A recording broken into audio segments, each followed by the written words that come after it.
In this video, we're going to learn how to create modern-looking GUI applications in Python using Ttkbootstrap. By the end of this video, you'll know how to build beautiful interfaces step by step. So grab your coffee and let's get started. First, we need to install the Ttkbootstrap library using the pip command. It's super easy to do, but I've already installed it before, so I won't run the command again. Just make sure you have it installed before we move on. Otherwise, the code won't work properly. All right, let's start with a simple example. We begin by importing Ttkbootstrap, and then we create our main window. Here we're giving it a modern theme called Cosmo. We also set a title for the window, something like Example 1, Basic Window, and define its size to make it nice and large, around 900 by 600 pixels. After that, we tell our app to run using the main loop. Now let's run this and see what happens. We've created a clean, empty window. Nothing fancy yet, but it's a great start. Next, let's add a label to display some text. We'll create a label that says, Welcome to Ttkbootstrap, and give it a large, bold font so it stands out nicely in the center of the window. Then we pack it so it appears properly inside our main window. Thanks to expand equals true, the label will automatically stretch and stay centered in the window. Let's run this one and take a look. Nice. We've added our first label, and it already looks more alive. Now, one of the coolest things about Ttkbootstrap is its themes. We can easily change how our entire window looks with just one word. For example, instead of Cosmo, let's try a dark theme like Darkly. Let's run it and see how it looks. Pretty sleek, right? There are a bunch of other themes you can try as well. Maybe Superhero if you want something bold, or Minty for a fresh look. It's totally up to your style. Experiment and find what fits your project best. All right, now that we have a label and a nice looking window, let's move on and learn how to add buttons. Ready? Let's go. All right, before we add a button, I want to talk about something real quick. Remember how we added a label earlier using expand equals true? That made it stretch nicely in the window. Now we're using Patty to give it some space from the top and bottom. You'll notice that the label isn't hugging the edges anymore. It has some breathing room. Try changing the Patty value, and you'll see how it moves the label up or down, giving you more control over spacing. Okay, now let's add a button. We're creating a big, bold button with a nice green look using the success style.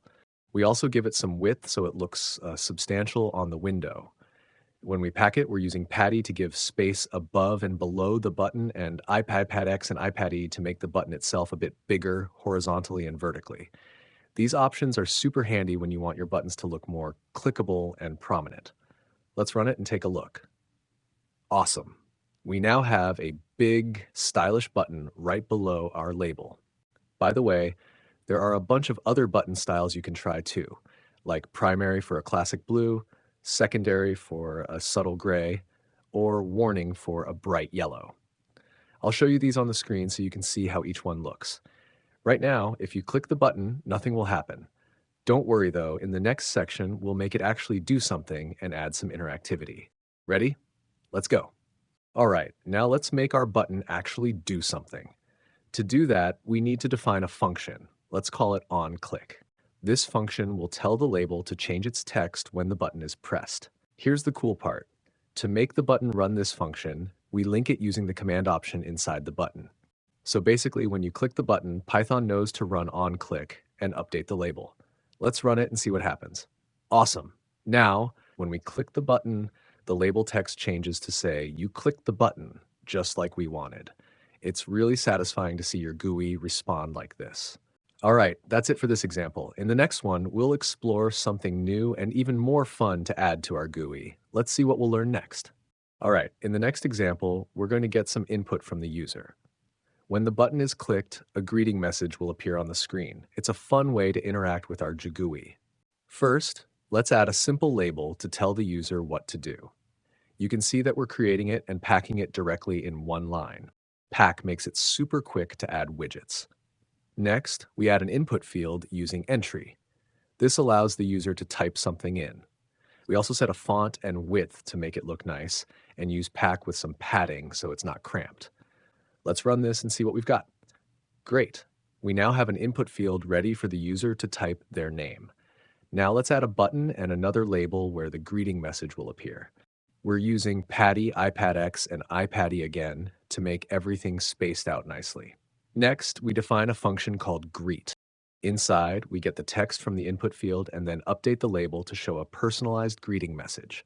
By linking this function to the button with command equals greet, we tell Python to run it whenever the button is clicked. Let's run it and check it out. Now type in a name, press the button, and voila, the greeting appears right on the screen. Perfect. In the next example, we'll learn how to add radio buttons to our GUI and make it even more interactive. Now let's create an example using radio buttons. First, we start by creating a variable to store the selected option. Here we define a string var that holds the current theme name, and we set its default value to Cosmo. This variable will automatically update whenever the user selects a different radio button. Then we create two radio buttons, one for the Cosmo theme and another for the superhero theme. Each button is linked to that same variable, but with a different value. We also add some padding to give them more space. This helps the buttons stand out and makes the interface look cleaner and easier to interact with. When we run the program, you'll see two large radio buttons displayed in the window. You can click between them to select one, but right now they don't actually do anything yet. They're just switching the selected option internally. To make them functional, we'll create a function that checks which option is selected and changes the app's theme based on that choice.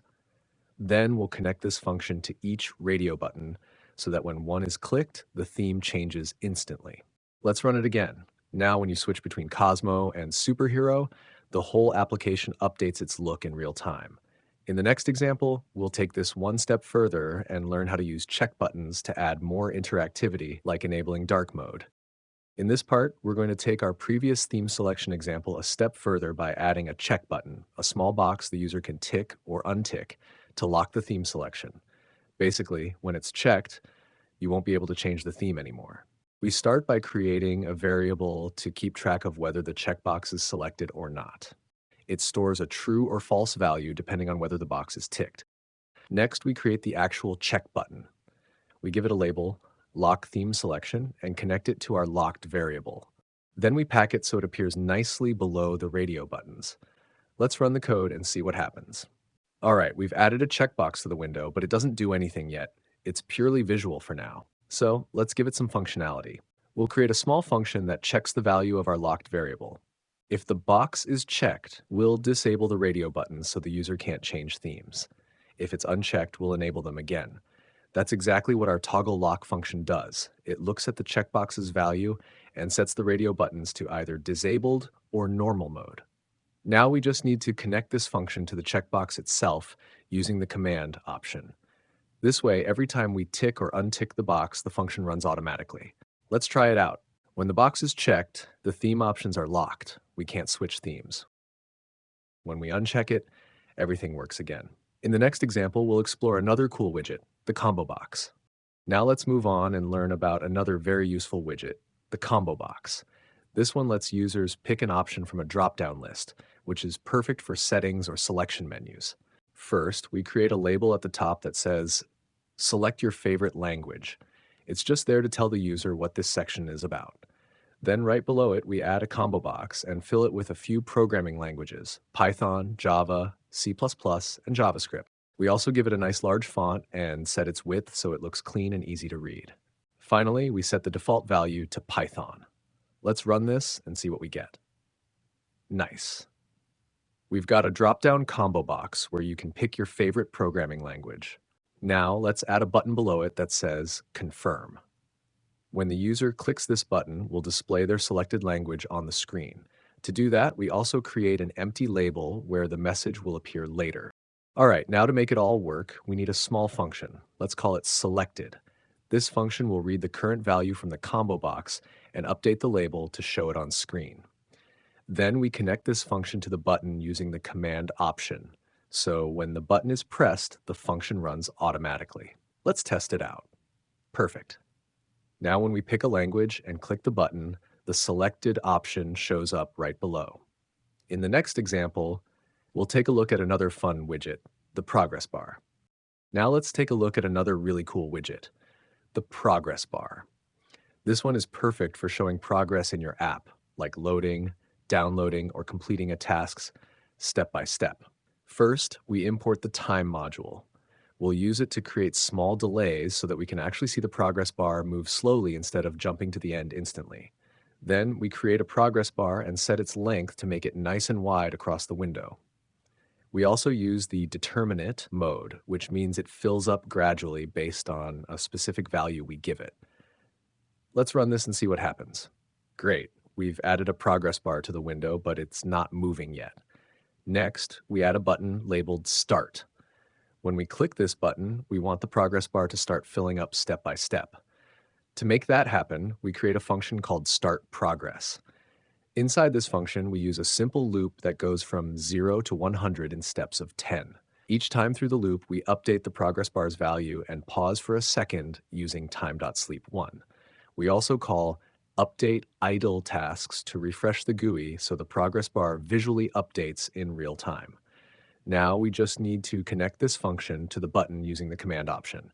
This way, when the button is clicked, the function runs and the progress bar starts filling up smoothly. Let's try it out. When we click the Start button, the progress bar slowly fills up all the way to 100%. And that's it. In this video, we've learned the basics of Ttkbootstrap, how to create modern-looking GUI windows, add widgets like labels, buttons, checkboxes, combo boxes, and progress bars, and make them all interactive. There are lots of other Python GUI tutorials on this channel, so make sure to check them out and keep learning.